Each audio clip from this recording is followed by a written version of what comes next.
Episode 3. It ain't over until...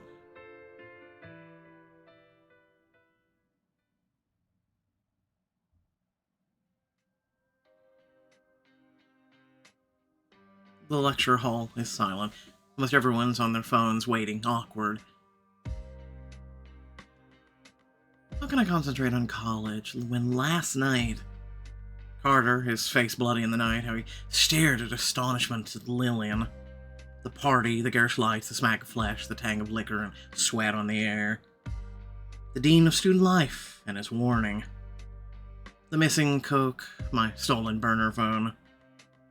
The professor has a surprisingly casual air. She wears a simple, cheap suit. She sits down on the table in front of the classroom, and a matter of factly tells us she served in MI6 for 7 years before getting her PhD. She was recruited at Cambridge. She apologizes briefly, saying that her study of the CIA can be a tad oppositional, before announcing that her deadlines and grading style are both rigorous and spare. Next week, the seminar sections will start. I know that lectures and seminars are optional for most classes, and that the lectures are divided into seminar sections, but I don't really get what I'm supposed to do yet. I take notes, my hand cramping. I'm faster if I type, but my laptop sucks. It's so hard to focus when I'm worrying about Carter. I've texted all of his friends and gone on his server, but no one's seen him. Nothing on his socials, and he's got his location information turned off on his phone. What happened to him? Somebody beat the crap out of him. He could be really hurt. How did he know Lillian? I'm actually kind of curious about that one. A gnaw on my lip, my hand swooping away on autopilot. In the back, a few people are checking their phones, but everyone in front seems enthusiastic. The morning before everyone got up, I checked the entire Rosewood Club for Coke, or any traces of it. Nada. Not like I can creep into the boys' rooms while they're sleeping like some sort of pervy stalker either. What am I gonna do? I need to wait. Maybe I should break into the boys' rooms. Can I find George and Tiana online?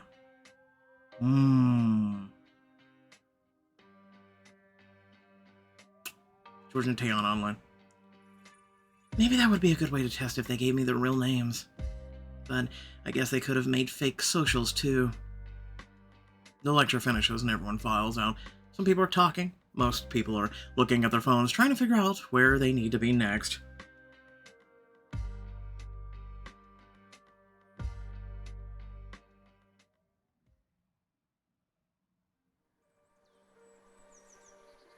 While the burner phone Tiana and George gave me is still missing, I still have my cheap personal phone. God, my personal phone has so many messages on it.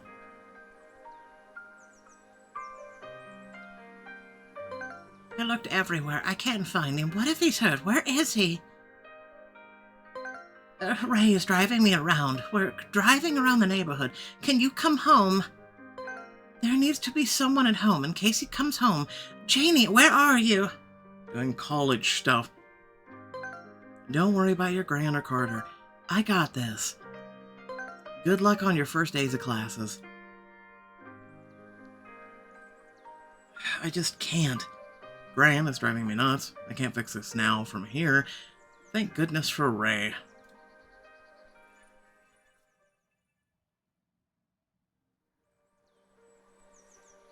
Someone bumps into me startled. I look up from my phone. Oh, just the person I wanted to see. Can I ask you for a favor? Depends on the favor. Okay, so like my dad gave me 2 tickets. His girlfriend is playing Carmen, so he wants me to go see her. But Sophie is going to be there. His girlfriend? Isn't her father still married to her mother? Will you come with me, please? I don't know anyone else here. With Carter's reaction to her, Gran freaking out, I don't feel comfortable going to the opera with her either. The Coke's still missing, and so's my burner phone. This is going to give me an anxiety disorder or serious mental health issues. Going to opera just seems like too much. Oh, I don't have the clothes for an opera. Oh, we can go to Vivian. She imports and auctions off certain pieces. She knows everyone. I can't promise it'll be from the season, but it won't be too embarrassing.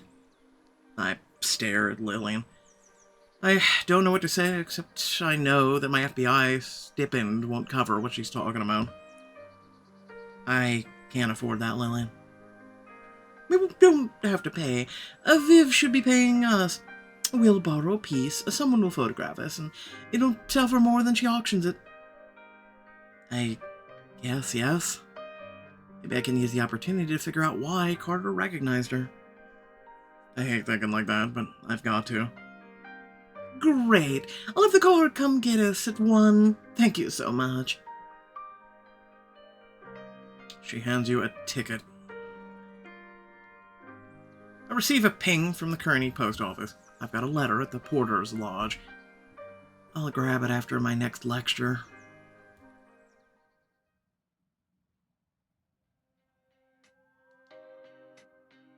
When I return to the Rosewood Club, the boys are hanging around the common room, talking shit.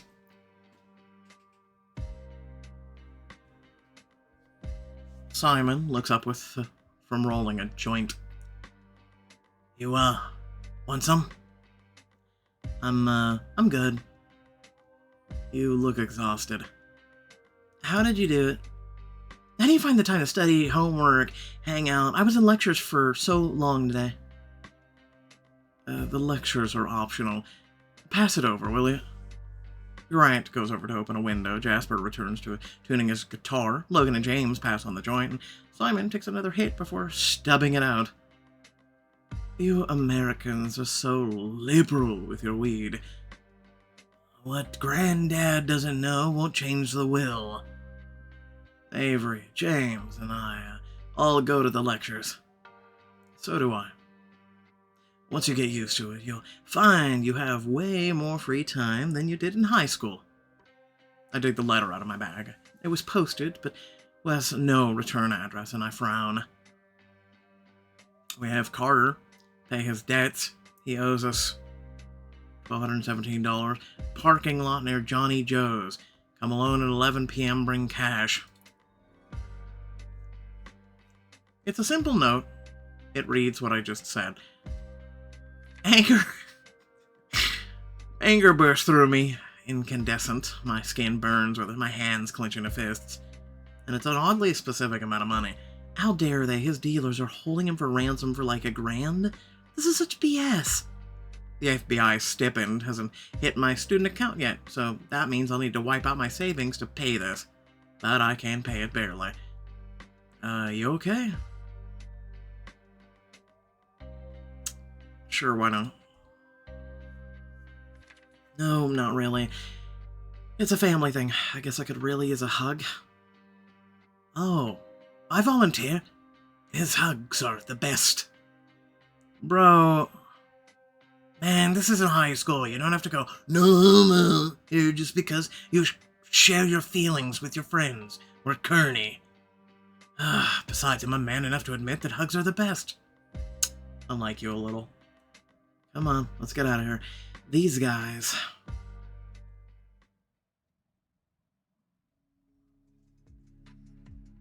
Grant and I go outside. We sit down on the porch together.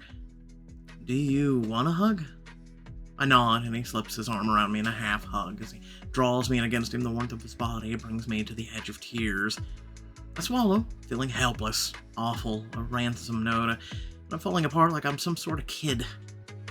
The FBI picked a wrong informant. Kearney gave that big-ass scholarship to the wrong girl.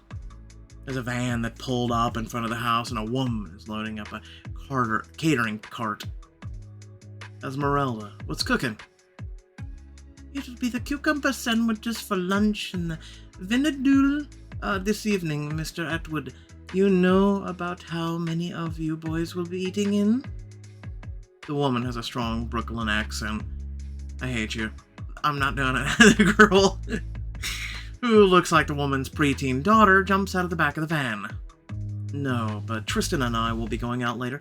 Have you met Miss Janie Monroe? She's living at Rosewood Club. Pleasure, ma'am. You forgot the jam, Winnie.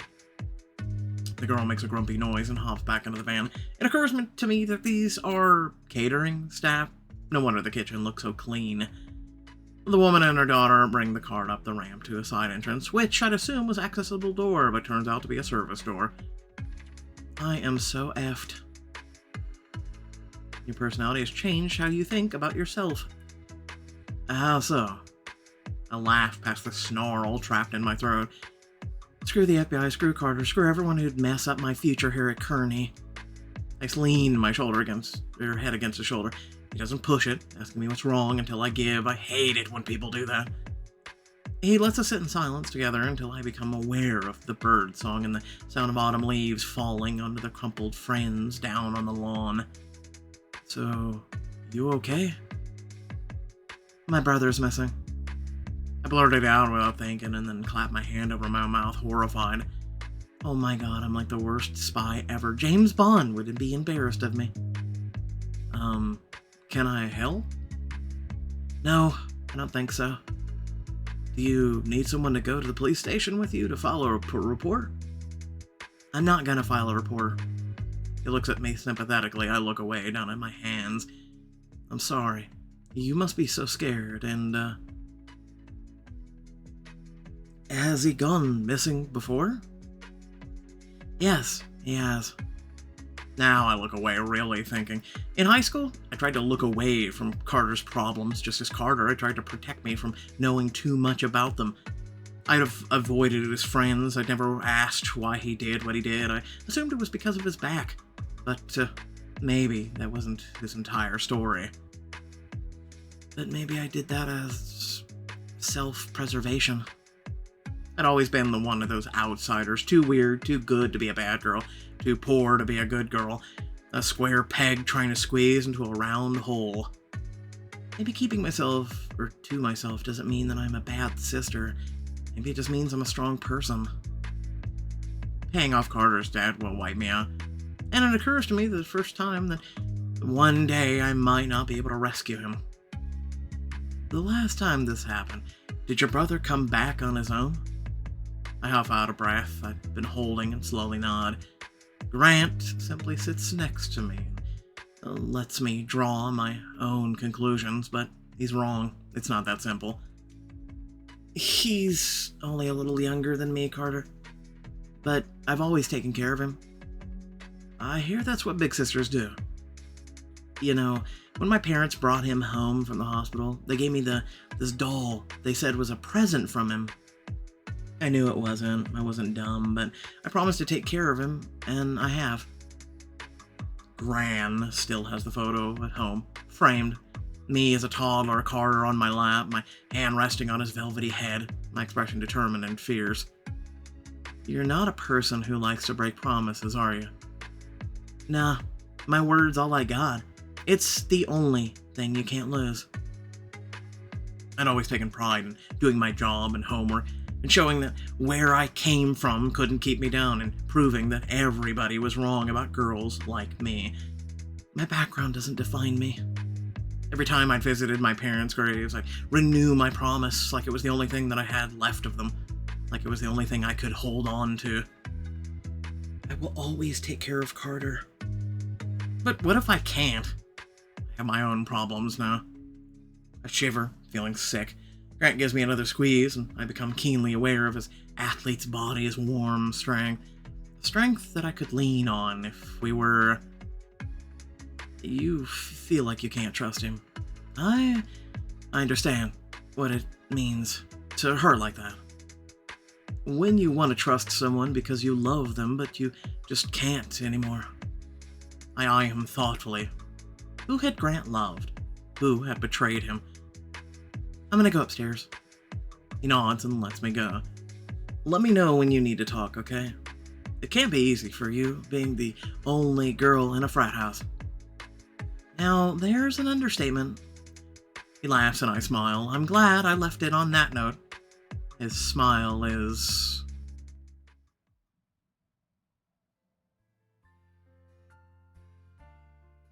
But my room, when I reach it, doesn't feel like a haven. I don't know how many people have keys to it, and I may have decorated it, but that doesn't make it mine.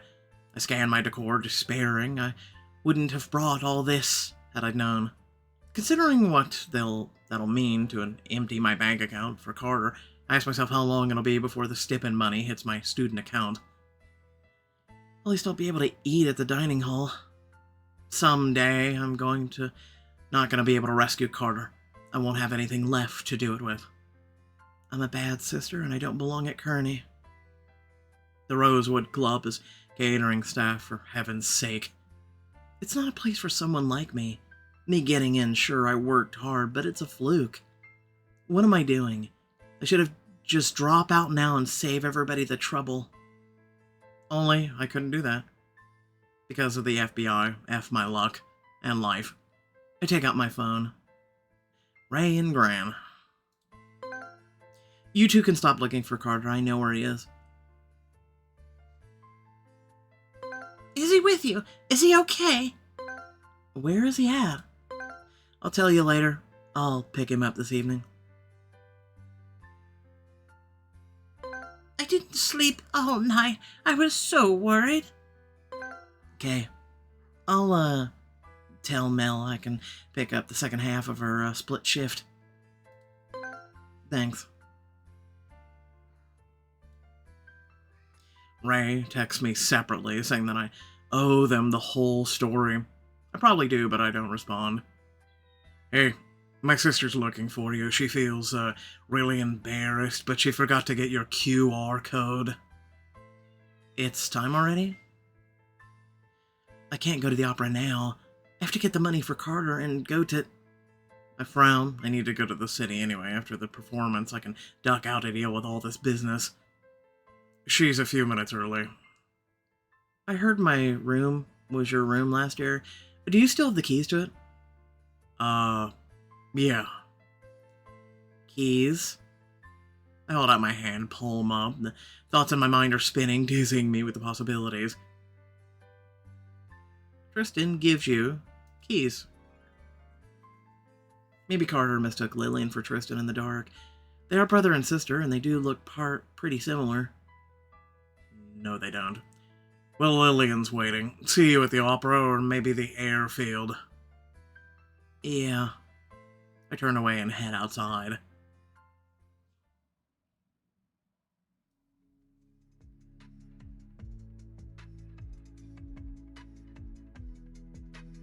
You ready? Yeah, can we go home separately? I have some stuff to do after the show.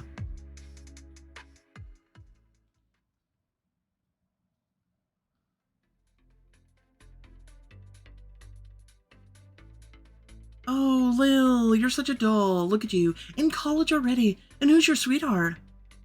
We're not. Oh, Viv, what a wonderful compliment. That's Janie, so far out of my league that I can't even see her league. Lillian winks at Viv, mirthful. Viv chortles with a blush burning on my cheeks. I'm left to admire how smoothly Lillian handled that. Say no more. I know better than to embarrass anybody. I've known Viv since you were 13, a baby. I was your stylist on one of your first photo shoots. Oh, so you're bored of your current dresses. I can't blame you. That's not quite... I pulled out some I'd like to feature. Try to get into Foxpin's photo reel, yes. Now I must be going yoga. She tosses Lillian her keys. Be a dear, lock up after you go, then slide it under the door. With a clang of the shop bell, she's out the door. I stare after her, bemused, and then peer around the shop. I always wondered who kept this place in business. It didn't seem like anybody from Sloan could afford this stuff, and it was never open. I think these are for you. Viv didn't know your style, so the selection looks pretty random. We have strapless black dress, floral applique toilette, silver sequin and sleek, detailed violet leather twisted. Select all. I'm not gonna lie, it looks pretty nice, but I'll go with... Yes, please. Ah, we can change our hair.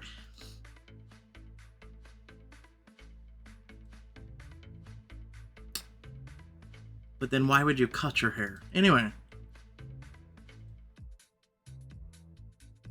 kind of like that one. It looks pretty. Can't I just keep my current hair? Alright,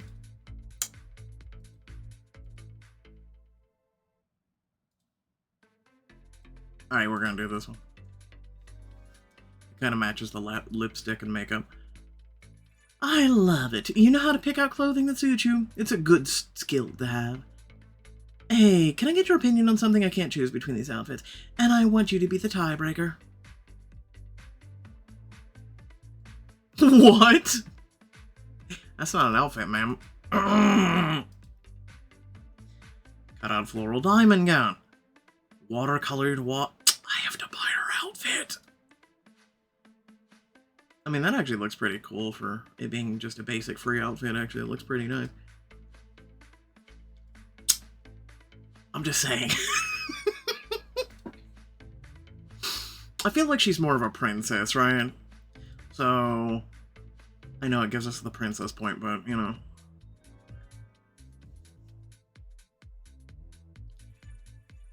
It's all in the details, isn't it? Has grown substantially. Thank you. I was leaning towards that. What a couple we'll make. She links her arm through mine and her cheeks pink. When did we become a couple? So, I have a secret. I might need your help getting out of something before the event. Of what? I'm mystified, but a little intrigued. She's very pretty in the way she's blushing. Could she possibly need help with... So, I've been practicing my shibari on myself. I don't have a rope top. Oh. I have no idea what those words mean, so I nod and wait for her to go on. It's rope play.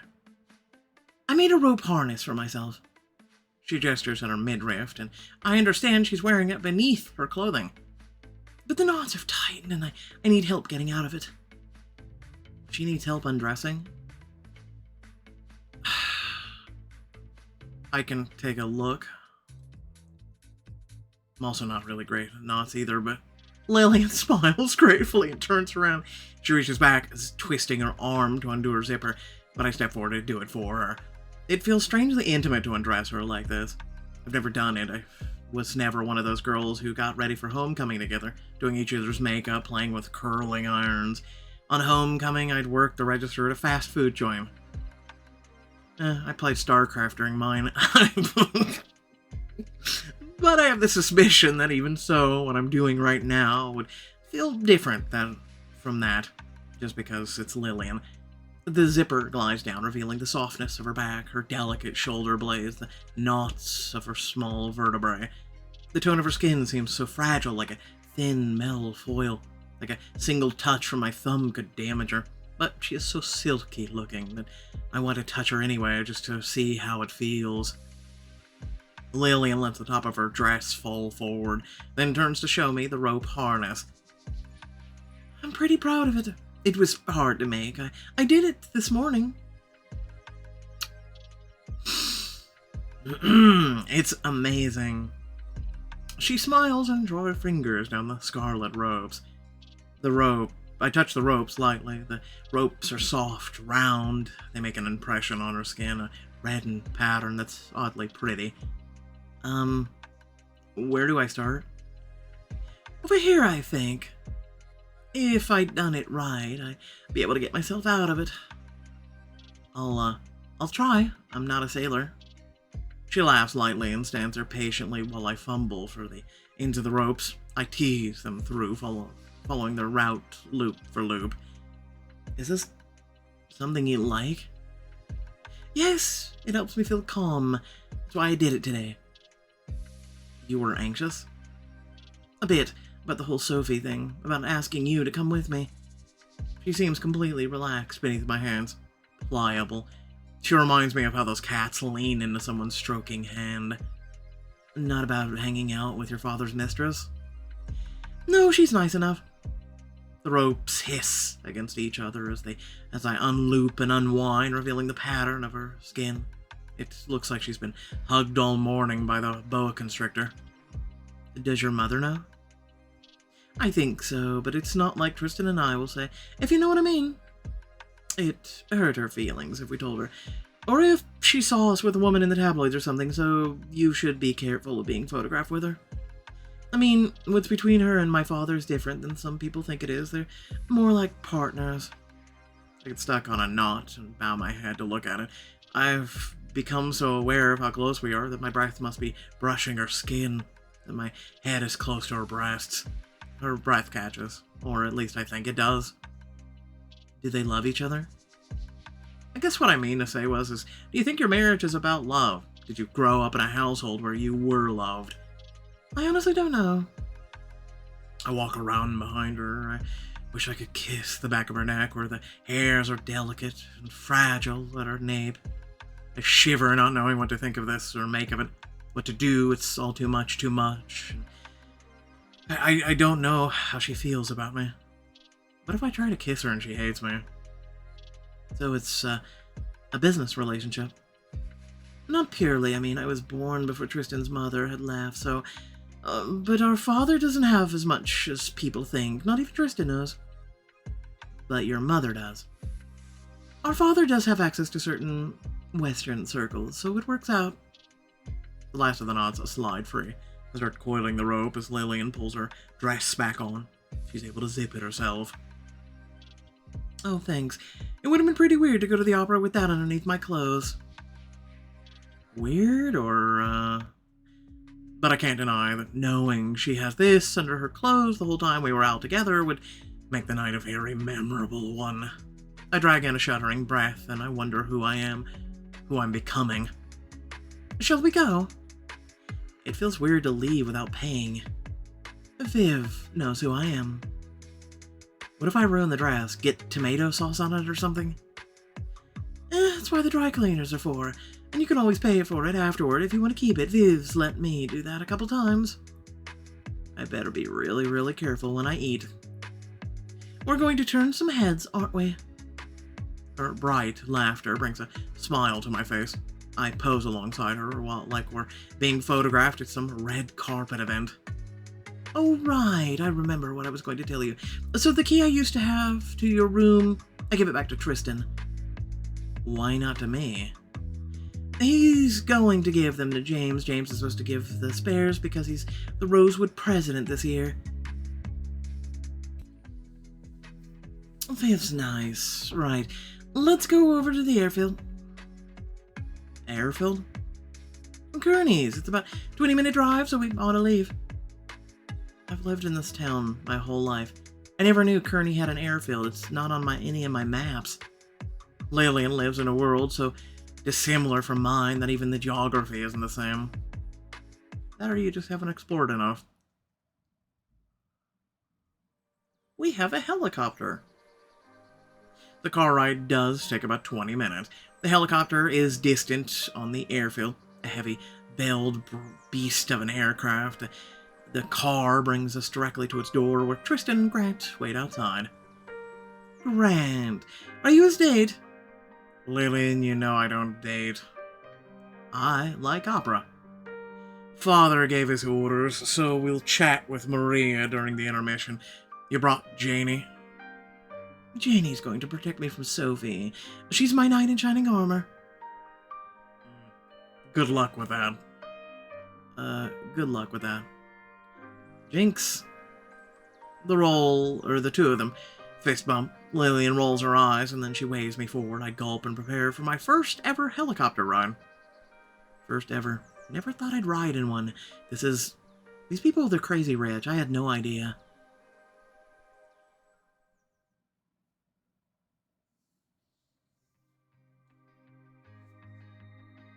Before the doors open, I break off from Lillian and the two frat boys to head to the bank across the street. I get the money from the ATM, paying the $4 for using a bank that's not mine. Inside the Opera House, a private elevator takes us to the upper floor, the members-only section. Lillian, Tristan, Grant, and I are the youngest people there by about 40 years. It's so awkward. Reluctant and deeply aware that I'm carrying all the cash in the world, I hand my coat and purse off to the attendant to be checked. I expect to get a ticket, but Lillian only laughs. You should have maybe waited till after to get your cash, I'm just saying. It's dumb to keep that kind of money on you during this. They know who we are. When I step in, it's like the opera house has kicked the breath out of my lungs.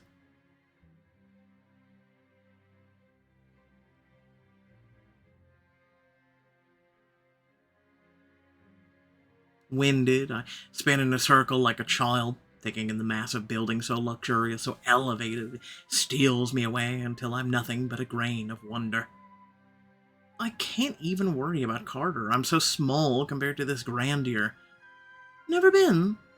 No, I don't say I've never been to any performance aside from the school play. I'm scared that I'll seem uncultured like some sort of hick.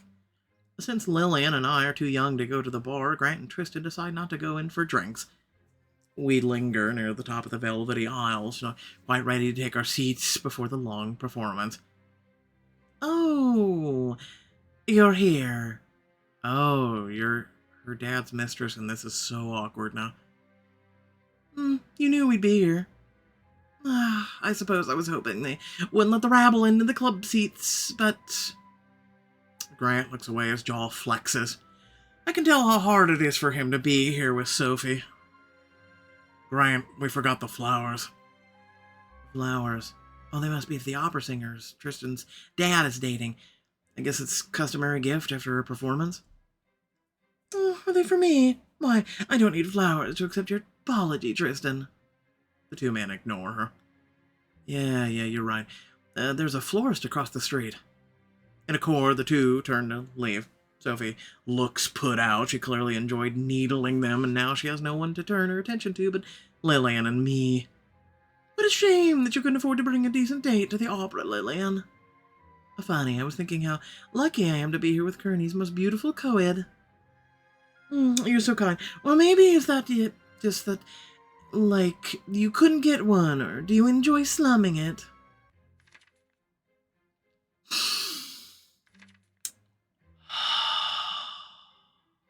Pinch her! I lean forward and pinch her on the arm hard. Oh, what was that for? Lillian stares at me. Then she starts to giggle helplessly. Just checking. Checking what? If you're human. Oh, please. Oh, I was hoping you'd beg for more. Her eyes narrow at me, her lips pinch into a thin line. I'm going to the bathroom. When I turn to her, Lillian is grinning. Bringing you was the right choice. She hugs me hard. I flush with confused happiness. She pecks me on the cheek. The small mark where she kissed me feels oddly warm, tingly. I knew Tristan and Grant would bail as soon as they saw Sophie. They were talking about having each other's backs. They've reconciled, but man, she's really messed them up for a while. They've been friends since primary school. Do you know what happened? Kind of, but not really. Boys don't talk about their feelings to their little sisters. Anyways, it's not my story. Come on, I think we're over there. Grant and Tristan can find us when they're done hiding from Sophie. We sit down, I check the time. It's only 1 minute before the curtain when Tristan and Grant settle into their seats.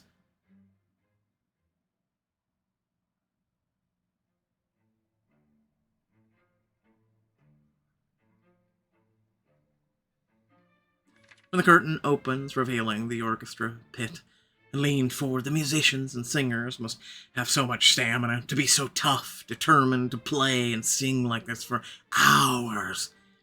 Then the powerful voices take me away. I stare, trying to pull out the story between the words, untangling it from the lilting French. But the passionate delivery takes me away. The singers overwhelm me with their voices, their pride, their desire, their despair. I can't worry about Carter or the FBI. I can't stress about school, Sophie, Gran, Ray. I love opera. Pavarotti is one of the best, by the way. During intermission, I excuse myself from Lillian to get a glass of water. Everything in the bar is free for club members and their guests, so I treat myself to a lemonade. I turn and spill my lemonade all over Chloe. Oh, I'm so sorry. What is up with you sneaking into places that you're not supposed to be in, also wearing different outfits? It's fine, please. You're making a scene. So, you can send me the dry cleaning bill? Fair's fair. Abruptly, I realize that I'm dabbing lemonade off Chloe's priceless dress with my own priceless dress, that I'm touching her breasts in public. I freeze with confusion. It'll be fine. What are you doing here? I'm here with Lillian. As her date? I don't actually know.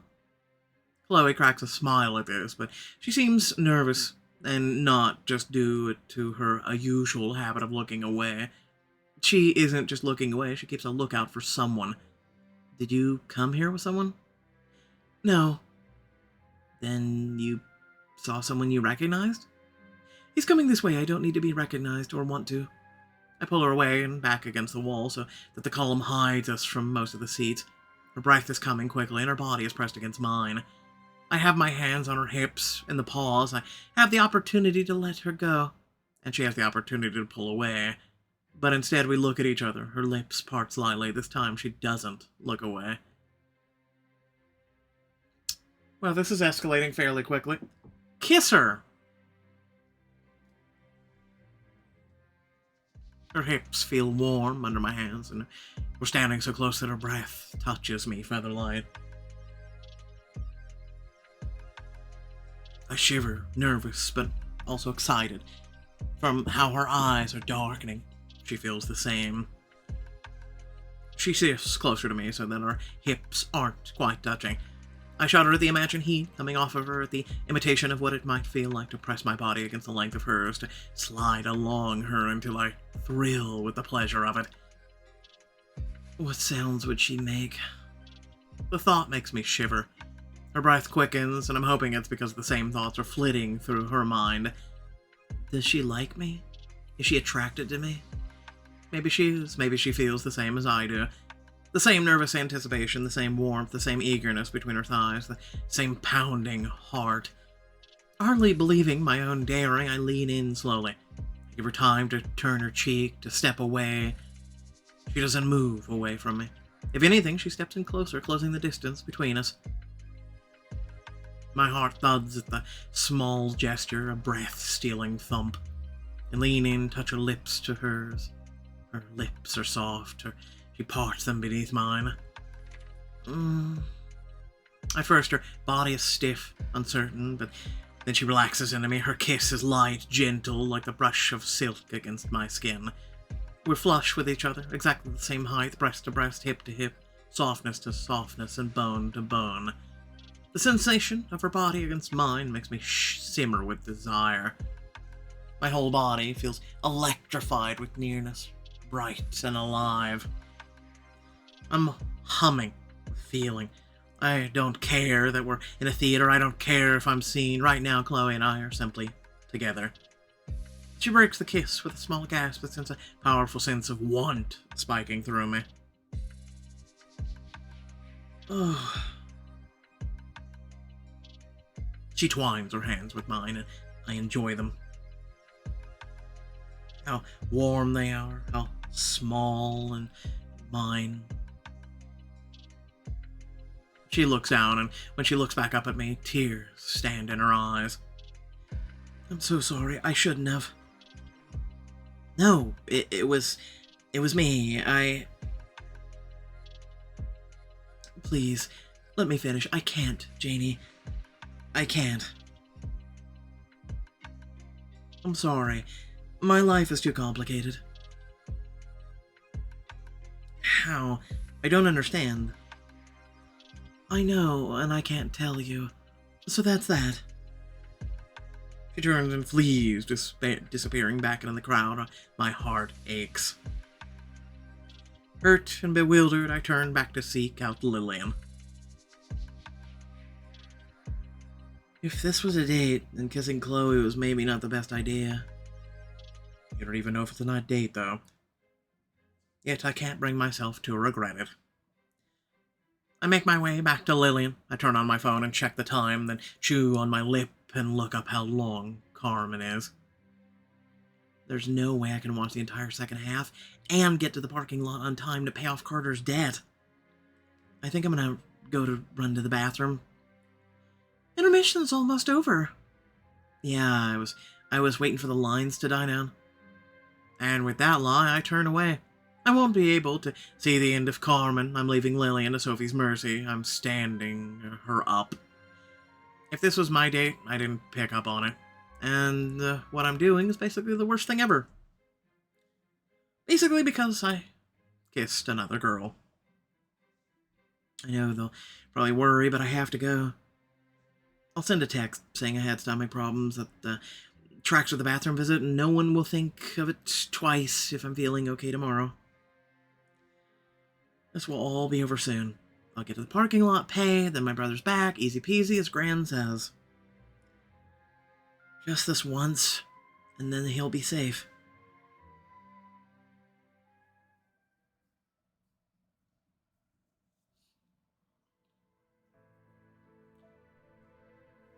When I arrive at the parking lot, I pay for my ride using my new credit card, the one I got when I turned 18. It is a $300 limit, but what if I can't pay it off? I survey the parking lot. I'm here early, so no surprise. I'm alone. It's not like hanging out in the gravel parking lots. It's a super fun and popular pastime for college girls. I shift around nervously, foot to foot. Fear simmers through me, breathtaking with its intensity. I've always been the good girl. Now, here I am. Being good isn't going to help me. Maybe I'm tougher than I've given myself credit for. Maybe I can kick some ass. A car pulls up, I eye it. Doesn't look like a drug dealer's car. It looks like a ride. Tristan steps out. Really? Hey, Lillian's pissed. Oh my god. I was so anxious that I forgot to text him and say I was having stomach problems. Shoot. You followed me? Also, how? I'm supposed to be here alone. They'll see him right away. Yeah, I saw you sneaking out. I wasn't sneaking. So I followed you. Besides, I don't like Carmen Opera or my father's girlfriend or people who ditch my sister, so I thought, You've got to get out of here. Seriously, now. I thought, why not follow this girl? I live with her, so I should know what she's up to. I'm not up to anything. Yeah, right. No, what's a nice girl like you doing in a parking lot like this?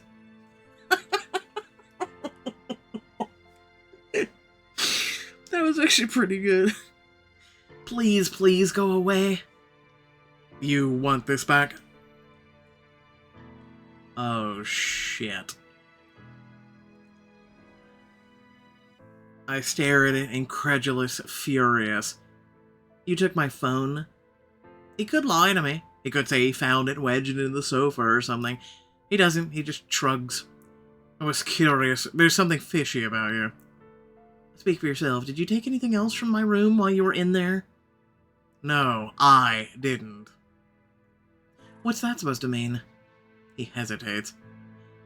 I gave my keys back to James. Before that, Avery went in. Can't promise he didn't take anything. What? Great! Now, not my suspect pool basically encompasses everyone in the frat, and I don't even know if the missing coke has anything to do with the runners the FBI is after. How could my life go from organized to such a mess? Because the FBI, let's be honest. Why are you here, Tristan? Lillian notwithstanding. Why follow me to a dark, empty parking lot only to tell me that you broke into my room with another bro and violated my trust? He seems taken aback by what I've just said, and now he looks away. It used to be my room. I didn't think of it like that. Well, it's like that. I thought of it as letting Avery in to get his stuff. I'm the only girl in Rosewood Club. My bedroom has to be a safe place for me. Do you understand? Yeah. Yeah, I do. I'm really sorry. I bite my lip and look away, still vexed. I don't know if I want to accept his apology yet. Accept it and touch his shoulder. I accept your apology. I understand you weren't thinking about it in that way. I touch him on the shoulder lightly. He turns towards me with a small startled sound in his throat. His gaze meets mine, wide-eyed, and there's something that I don't understand about it. Something uncertain, something vulnerable. But it's my life and my privacy, and you aren't entitled to it. Yeah, I know. I'm not. I never think I was. I get it. I have my secrets, too. His smile turns back on itself wry. I guess I haven't really thinking about it like that. It used to be my room. Avery did some brewing in my closet when Lillian was keeping her stuff there. He thought he'd left an airlock in there, but I guess the summer cleaning staff must have thrown it out. Wait, an airlock? What the hell's an airlock, seriously? So, he was in the closet? Yeah, I can see how that would be an invasion with your clothes. I guess I wasn't thinking with my, But now that you are, could you leave? You're very, He pauses, his gaze strokes my lips and rakes my body and then settles back on my face. A high flush sits on his cheekbones. He clears his throat. I'm very what? Nothing. I shouldn't have made assumptions about you. He looks around the parking lot and then hesitates. I could go if you want me to, but it does seem wrong to leave a girl alone in an empty, sketchy parking lot at 11 p.m. So if you need me, if you want me to stick around, I could. Then I hear it. A car pulling into the lot. Now, this is what I expected. Flash. We told you to come alone. Come on, I have the money. Isn't that what matters? I flash it at him, the wads of cash in my purse. He hesitates. Effing women. Always have to bring some little F-boy. Like that can keep you safe, girl. What should I do? You know. Maybe he can't keep me safe. Maybe he doesn't have to. What do you mean? He's got a wire on him. You're effing with me. Kidnapping is a serious crime. Try me. I don't believe you. There's a sniper? Nah. Give me my brother or else. He pushes his coat back. He's got a handgun. Nothing like the rifles I'm used to. My insides turn to water because this is some serious shit. Don't flash that useless unless you mean to use it. Tristan steps forward like he wants to protect me, a snarl curling his lips. I can't believe he doesn't seem scared, but then what rich boy would? He's never had anything bad happen to him. Oh, you don't know that. He doesn't know. He doesn't get it. I could die. Okay, you can have the money. Please don't hurt us. Just then, the back seat window slides downward. Stay out of this, Janie, please. I can handle it. I don't want you to get hurt. Run! Are you okay? Please, Janie. These guys, they're... Shut it! This is too... The dealer snarls and hops back into the dark car. The car roars away. I stare. Despair soaks into me like a dirty puddle that's wicking up cloth. I don't know what to do. What if I don't hear from them again? What if I mess this up too bad and they decide Carter's too much trouble? What if I never see him again? Oh my god, what if I never see him again? They're getting away. We won't have time to call a car. How about I hotwire this one? He rests his hand on a dented sedan and gives me a sweet devil-may-care smile. Hotwire, are you serious? It's a little more complicated these days than that, but more like hacking, but yes. You're gonna commit grand theft auto for me and my brother. You hardly know us. For you and your brother? No, for you. For a kiss. That was kind of smooth. Anyway, I'll give you a 4. I've got 2 Princess, 3 Twisted, 3 Foxy. We're keeping it pretty balanced, except for, Twisted's a little head for obvious reasons. Hold on, diamonds. Alright, let's take a look. In development. I'm very sorry, everyone, but your next chapter, Chapter 4 or Episode 4, will not be available until June. I do apologize about that. However, because, there's nothing I can do to really control that. I do enjoy this book. It's actually really interesting. It's kind of fun and whatnot. There is, however, a lot of other books that I will be covering. So unfortunately, right now, this one is behind. So that one was supposed to come out, but yeah, no, we're waiting on it. So if you do enjoy Callie, I'm up to the final season, I'm assuming, of this particular book. So stay tuned for that. Arcanum, we're going to be continuing. Time Capture, we'll be starting the brand new season, so stay tuned for that. And Astria's Broken Heart, we've been covering as well, so there's new content for that as well. And then a lot of other books as well, but those are some of the ones that are on top of the list to be coming out this weekend. So, hey, make sure that if you did enjoy the content, to subscribe, especially to receive notifications that when the stuff goes live. Otherwise, if you're only here for Seven Brothers, I guess I'll see you in June, provided the developer actually releases it in June. Other than that, there is over thousands of videos on this channel of other visual novel apps. Please consider checking those out. Tons of gaming, tons of fun things, and we do have a community server, so yeah, consider checking that out. Otherwise, catch you all later. Peace out.